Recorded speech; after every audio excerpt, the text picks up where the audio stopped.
Grok करके chat GP type का लाया है। उसके बाद दूसरे देश को छोड़िए, भारत में सबसे ज़्यादा उस पर बवाल हो गया है। ऐसे ऐसे लोग सवाल पूछने लगे उससे। आप कैसे देखते हैं? आपने भी कुछ पूछा है क्या उससे? हाँ, मैंने पूछा तो बहुत कुछ है, लेकिन देश की जनता इतनी जागरूक हो गई है, बीजेपी आरएसएस के बारे में विशेष जानना चाहती है। कौन देश का सबसे भ्रष्ट है, कौन फेंकू है, कौन जुमलेबाज है, कौन क्या है, और जस्टिस लोया की हत्या कैसे लोग पूछ रहे हैं। इससे एकदम पूरे देश में अब भाजपा की आईटी सेल पूरी की पूरी नंगी हो गई है। पंडित नेहरू पे लोग पूछे तो ग्रुप ने कहा कि वो आधुनिक भारत के निर्माता, वो जो भी है उनका सोशल मीडिया। अब देश के प्रधानमंत्री घबराए हुए हैं, पूरी आरएसएस घबराई हुई है, बजरंग दल घबराया हुआ है। आरएसएस को, बजरंग दल को नफरतबाज बताया है। तो मैं दावे के साथ कह सकता हूं कि सोशल मीडिया में जो इस तरह की क्रांति आई थी, जिस सोशल मीडिया के मार्फत झूठा प्रचार प्रसार, दूसरे के ऊपर तोहमत लगा करके, दूसरे को जो है नफरती बता करके ये लोग जनता के हृदय में अपना स्थान हासिल किए थे, अब धीरे धीरे वो जमीन खसकने लगी है। आप कुल मिला करके ईवीएम पे भी लोगों ने सवाल किया तो कहा कि ईवीएम हैंग की जा सकती है, ईवीएम में हेरा फेरी कर हो सकती है। ये ग्रोक का है। हाँ, ग्रोक ने पूरा जो एलन मस्क का भी बयान है, और अमेरिकी राष्ट्रपति का भी बयान है कि हमें आना पड़ेगा बैलेट पेपर पे। तो देश की का जो भी है ये चुनाव तंत्र इस समय एकदम ग्रिप में। अभी आप देख लीजिए, कल की बात है, और आज जयराम रमेश जी राज्यसभा सदस्य हैं, उन्होंने क्वेश्चन उठाया है कि एक दिल्ली हाई कोर्ट के जज हैं यशवंत वर्मा, पहले वकील थे, ये बीए या बीएससी जो भी है दिल्ली यूनिवर्सिटीज की है, एलएलबी की डिग्री इन्होंने रीवा विश्वविद्यालय से लिया। ये जो लेन देन करने में मास्टर है। इनके घर में लगभग 50 करोड़ बरामद हुआ है। दरअसल इनके घर में आग लग गई थी और जज साहब यहाँ मौजूद नहीं थे। इनके घर वालों ने फायर ब्रिगेड को बुलाया। फायर ब्रिगेड जब आग बुझाने गई और जिस रूम में देखा, उस रूम में नोटों का पहाड़ था, एक गोदाम बना हुआ था। तो इसका मतलब, और हड़बड़ाहट में जो है chief justice supreme court of India और इनका जो पैनल बैठा और इनके ट्रांसफर की सिफारिश इलाहाबाद का ही भ्रष्ट वकील रहा है, किसी न किसी मार्फत। आप बताइए कि कुलदीप सेंगर बलात्कारी को इन्होंने ही अंतरिम जमानत दी थी, और कांग्रेस का जब खाता सीज हो गया था तो उस पिटीशन को ही खारिज कर दिया था। इतना बड़ा भ्रष्ट यशवंत वर्मा जज है। यानी जुडिशली में इतना भ्रष्टाचार है जिसकी कल्पना नहीं की जा सकती है। अभी एकदम चर्चा का बाजार गर्म है कि योगी जी को उत्तर प्रदेश से लाके यहाँ रक्षा मंत्री बनाएंगे और राजनाथ सिंह जी को भाजपा का राष्ट्रीय अध्यक्ष बनाया जाएगा। तो बढ़िया तो बात है, गलत क्या है, रक्षा मंत्री बने। दरअसल क्या है, योगी से अमित शाह भयभीत है, योगी से और नितिन गडकरी से मोदी और अमित शाह दोनों भयभीत हैं। क्योंकि 75 साल इनके पूरे होने जा रहे हैं और इन्होंने एक नियम बना रखा है कि प्रधानमंत्री 75 के बाद न राज्यसभा जाएगा, न कोई प्रधानमंत्री या कोई एमपी बन सकता है। जैसे आडवाणी जी को वो कौन सा मंडल है, उस मंडल में भेज दिया, दर्शक दीर्घा मंडल, वही बैठो आराम करो, आडवाणी, मुरली मनोहर जोशी साहब। तो अब इनका भी तो नंबर आया है, नियम आपने बनाया। तो कुल मिला के मैं यही कहूँगा कि जो नागपुर का दंगा और जिसमें सवाल उठ रहा है नितिन गडकरी को बदनाम करने के लिए, नितिन गडकरी के क्षेत्र में हिंदू मुस्लिम करने के लिए, ये प्रायोजित संघ का और बजरंग दल विश्व हिंदू परिषद का एजेंडा था। क्या आपने ग्रोक पे सवाल किया था क्या? भाई ग्रोक जो है इस तरह की हमने नहीं किया था, लोग कर रहे हैं, इस देश की जनता, इस देश की जागरूक जनता कर रही है, तमाम जागरूक युवा कर रहे हैं। आप बताइए, बेरोजगारी पे बात ही कर नहीं सकते, ये महंगाई पे बात नहीं कर सकते हैं, महिला उत्पीड़न पे बात नहीं कर सकते हैं, ये किसानों की समस्या पे बात नहीं कर सकते हैं, चाइना के खिलाफ ही बोल नहीं सकते हैं। आप मुझे बता दीजिए कि आज हमारी इकोनॉमी कहाँ जा रही है, और देश में जो मंदी का दौर आने वाला है, भयावह तूफान, ये पूरे देश में दंगा फसाद करा करके ये चाहते हैं कि पूरा दंगाइयों के मत्थे मढ़ दिया जाए इस देश की अर्थव्यवस्था की बर्बाद करने के लिए ये लोग जिम्मेदार हैं। मोदी जी तो राजा हरिश्चंद्र की छठी औलाद है। आप बताइए, जिस देश का प्रधानमंत्री की डिग्री फर्जी हो, शादी का साक्ष्य छुपा करके रखा, वो तो दिग्विजय सिंह जी को धन्यवाद देना चाहिए कि उन्होंने इनको ढूंढा, इनकी बीवी पत्नी का पता किया और उजागर हुआ। नहीं तो शपथ देते थे मैं तो रंडा मुंडा हूँ, कुंवारा हूँ। आप बताइए, जो व्यक्ति करप्शन को निजी मामला बता रहा हो, जब अमेरिका गए थे तो इनसे प्रश्न किया था वहाँ के पत्रकारों ने। यहाँ गोदी मीडिया के पत्रकार तो है नहीं, जिनको ग्रोह का बताया कि ये तो दलाल है, भड़वे टाइप में है। हाँ, ग्रोह पे भी बहुत सवाल पूछा गया मीडिया को लेकर के। हाँ, तो सुधीर चौधरी, अमीश देवगन, चित्रा त्रिपाठी, मेरी गोदिया मीडिया के पत्रकारों का। और त्रिपाठी जी से याद आया, उनके शादी को लेकर के और तलाक को लेकर के भी ग्रोह पे सवाल पूछा जा रहा है, विवाद हो रहा है सोशल मीडिया पे कि जो खुद 3 तलाक पे बोलने वाली थी उसका तलाक हो गया। दरअसल क्या था, ये है कौन है, धीरेन्द्र शास्त्रिया, हाँ, इसने एक बयान दिया था, आपको याद होगा, पब्लिक डोमेन में, कि जिसका तलाक हो गया वो प्लाट खाली हो गया। यानी नहीं, वो इसने ये कहा था जिसके सिंदूर नहीं है, मंगलसूत्र नहीं है, समझो प्लॉट खाली, वो प्लाट खाली है, तो ये भी प्लाट खाली हो गया। ये सिंदूर तो लगाती नहीं है, मंगलसूत्र भी नहीं पहनती हैं, अब तो विच्छेद हो गया। हाँ, अभी कहेंगे अविवाहित हो। अविवाहित का मतलब होता है शादी नहीं हुई हमारी। नहीं, शादी हुई है, सब कर्म हुआ है, लेकिन अब हाँ, मैं उससे निजात पा ली हूँ।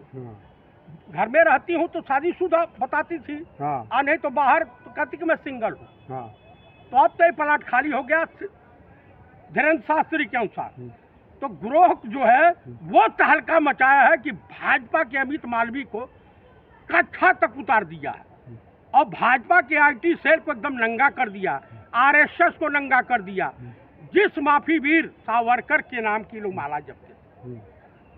अभी उद्धव ठाकरे जी ने कहा कि औरंगजेब की मजारी लोग तोड़ने की बात कर रहे हैं, 318 साल पहले की बात कह रहे हैं। आप बताइए, जिस संभाजी की हत्या किया, 1818 तक मराठाओं का साम्राज्य था, उन्होंने तो शिवाजी की मजार नहीं तोड़ी, क्योंकि लड़ाई उनसे थी। ये नाजायज औलादें क्यों इस तरह से परेशान है? मराठा सल्तनत में तो नहीं तोड़ा गया। हालांकि मराठा सल्तनत ने औरंगजेब की बेटी की भी मजार बनवाई। औरंगजेब ऐसा शासक था, दरअसल क्या था, यहाँ जो है द्वेष क्यों है ये सावरकर की नाजायज औलादों से? यहाँ पे कहानी ये है कि वो गौ कसी नहीं करने देता था, गौ कसी का चंदा नहीं लेते थे औरंगजेब, ईमानदार थे। कैलाश मानसरोवर को हलक में हाथ डाल करके चाइना के हिंदुओं को का धर्म तीर्थ स्थान वापस लाया था। आप जो ये कमरू कामाख्या मंदिर है, वहाँ सरकारी खजाने से जाता था पैसा, वहाँ दीपक मेंटेनेंस के लिए। और उसके बाद ये महाकाल मंदिर है उज्जैन वाला, इसमें भी जाता था दीपक, घी का दीपक जलाएंगे। औरंगजेब के सरकारी खजाने से, वो मुस्लिम बादशाह था, लेकिन हिंदू धर्म स्थलों के बारे में उसकी सोच अच्छी थी। आप मुझे बता दीजिए, वो तो राजा महाराजा थे, बादशाह थे। औरंगजेब भी यहीं पैदा हुए, शाहजहां भी यहीं पैदा हुए, उनके पिता के पिता जहांगीर भी यहीं पैदा हुए, अकबर भी यहीं पैदा हुए, हुमायूं और बाबर यहाँ पैदा नहीं हुए। लेकिन आप बता दीजिए कि अकबर के ज़माने में राजा टोडरमल कौन थे? हिंदू थे। आप बीरबल कौन थे? हिंदू थे। तो कुल मिला करके दरअसल यहाँ ना हिंदू खतरे में है ना मुसलमान खतरे में है, बीजेपी की गिरती हुई साख खतरे में है, आरएसएस का मकसद खतरे में पड़ गया है, इसलिए ये दंगे फसाद ये करवाते हैं। हाँ, इनकी कहानी ऐसी है कि ऐसी बानी बोलिए जब के धागे झगड़ा हो, हिंदू मुस्लिम कटवर है, सत्ता अपनी हो। ये हिंदू समाज को और इस देश की जनता को समझना पड़ेगा कि जहाँ बीजेपी का कोई नेता मिले, जहाँ आरएसएस वाला मिले, तुम्हें धर्म की पाठ पढ़ा रहा हो, उससे शिक्षा की बात करो, उससे स्वास्थ्य पर चर्चा करो, उससे महंगाई पर डिस्कस करो, उससे बेरोजगारी पर डिस्कस करो, वो 1 मिनट नहीं रुकेगा, भाग खड़ा होगा। कांग्रेस को ग्रोह का आने से बड़ा फायदा हुआ है। जैसे एक बयान चला था राहुल गांधी का कि आलू से सोना निकालो, इस तरह का बयान झूठा जो चलाया गया था, अब तो कांग्रेस के लिए फायदा हो गया, तुरंत रिजल्ट मिल जाएगा। वो तो मिल गया ना कि ये मोदी जी ने कहा था, ये मोदी जी ने कहा था और यूपी में कहा था, चुनाव के दौरान कहा था। तो कुल मिलाकर के ये ग्रोह जो है इनकी पोल पट्टी खोल दिया है, जनता के सामने सच्चाई उजागर हो गई, इसलिए भाजपा के तमाम नेता नंगे हो गए हैं।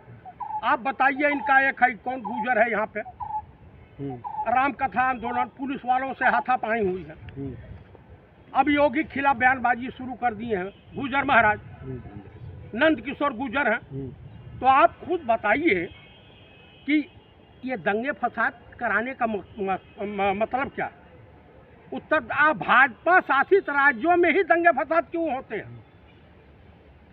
ये प्रश्न मैं जनता के हवाले करता हूं कि भाई आप सोचिए और समझिए कि भाजपा शासित राज्यों में ही दंगे फसाद क्यों होते हैं। जो इतना बड़ा आईटी सेल का साम्राज्य बीजेपी का है, पूरे दुनिया में सबसे बड़ा साम्राज्य है आईटी सेल का, ग्रोह के आने से कहीं ना कहीं उस पर बहुत बुरा प्रभाव पड़ा, डेंट पड़ गया है, इतना बड़ा डेंट पड़ा है कि अमित मालवीय बेचारे परेशान है, पूरी भाजपा परेशान है, पूरा संघ परेशान है कि हमारी तो कलई खोल दिया इसने, गोदी मीडिया परेशान है। आप बताइए, जज जो भ्रष्ट जज 50 करोड़ रुपया बरामद हुआ है, उसके खिलाफ कोई कार्रवाई होगी? आप बताइए, chief justice supreme court of India को चाहिए था कि एक आदेश पारित करता कि इस जज को काल कोठरी में बंद किया जाए, इसके खिलाफ जांच किया जाए, इसके पास पैसा आया कहाँ, इतना अकूट संपत्ति, क्या बोलते ईडी सीबीआई सबको लगा दिया जाए। लेकिन पूरी भाजपा नंगी है, पूरा जो है जुडिशरी पे प्रश्न उठ रहा। अब तो जनता का न्याय से भरोसा उठ गया है। आप मुझे बताइए कि भाई इससे पहले राम मंदिर पर दिया था गोगई पे लगा था उसका यौन शोषण का आरोप, वो खुद कमेटी का जांचकर्ता बन के अपनी जांच स्वयं किया, अपने आप को निर्दोष साबित कर दिया। रिटायर होने के बाद वो सीधे राज्यसभा चला गया। तमाम ऐसे जज हैं जो भाजपाई नेताओं को फायदा पहुंचाए, मोदी को फायदा पहुंचाए, आज किसी न किसी कमेटी के वो चेयरमैन बने पड़े। हमारी देश की जो मीडिया है, जो नंबर रैंक में बहुत पीछे चली जाती है ईमानदारी के, उसके ऊपर भी बहुत बड़ा सवाल खड़ा हो गया। ग्रोह के आने से उस पर भी बहुत बड़ा प्रभाव पड़ा है। जहाँ फेक न्यूज चलाएंगे लोग, उस पर ग्रोह पे उसे सर्च कर लेंगे। हाँ, सर्च कर लेंगे। अब इनकी जो फेक न्यूज, लेकिन ये सब बेशरम है, बेहया है, नालायक है, नकारे हैं, ये 100 जूता खा तमाशा घुस के देखो वाले पत्रकार हैं। आप इस देश में रवीश कुमार, अशोक मानखेड़े, दीपक शर्मा, अजीत अंजुम, आसफा खानम शेरवानी, पुण्य प्रसून वाजपेयी, अभिषार शर्मा, इस टाइप के जितने भी हैं, और कौन है चलाते हैं एक चैनल यूट्यूब पे, तमाम लोग हैं, चित्रांशी हैं, ये तमाम जो पत्रकार हैं ईमानदार टाइप के, वो गोदी मीडिया से कांग्रेस टाइप के। देखिए, कोई पत्रकारों का मतलब होता है कि आप सरकार से सवाल पूछें, विपक्ष से नहीं।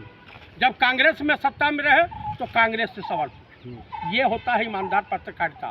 जो आज सत्ता से सवाल नहीं कर रहा है, वो कल कांग्रेस से भी सवाल नहीं करता, करेगा, करता था। आप बताइए, 11 साल में कितनी बार प्रेस कॉन्फ्रेंस किया है माननीय राजा बाबू ने, देश के प्रधानमंत्री? कितने बार किया है? नहीं किया। आप इससे पता चल गया कितने बड़े शिक्षित हैं। ये पहले हैं झपर संखी टीएम, हमारे राजनीतिक गुरु थे चंद्रशेखर जी। जब अरुण शौरी ने मॉडर्न फूड बेकरी भेज दिया तो चंद्रशेखर जी पार्लियामेंट में उठे और उन्होंने एक सवाल किया कि गुरुदेव, हमारे पूर्वांचल में, यूपी बिहार में एक कहावत है, जो बेटा अपने बाप की सजोई हुई धरती या संपत्ति को नष्ट करता है, बेचता है, उसे नालायक और नकारा कहा जाता है। और मैं दावे के साथ कह रहा हूँ कि देश का प्रधानमंत्री नालायक भी है और नकारा भी है। ठीक है।